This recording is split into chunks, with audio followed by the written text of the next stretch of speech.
I'm sure you felt it. The summer heat and your Tacoma's AC just won't work. Annoying, right? Let's find out what's going on under the hood. First, the most common reason is just wear and tear. Like any part, your compressor gets old and tired over time. Next, low refrigerant. If there's a leak in the system, your compressor can't do its job.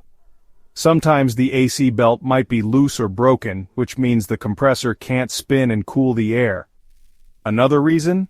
Electrical problems. If a fuse or relay connected to the compressor goes bad, the whole system can quit working. And don't forget about dirty or clogged AC components, like the condenser or filter.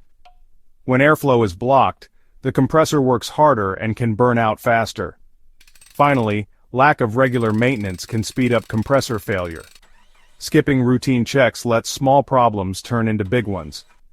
So, if your Tacoma's AC isn't working, remember, it's usually one of these simple reasons. Regular checkups can help you stay cool all summer long. Thanks for watching, and don't forget to keep your cool.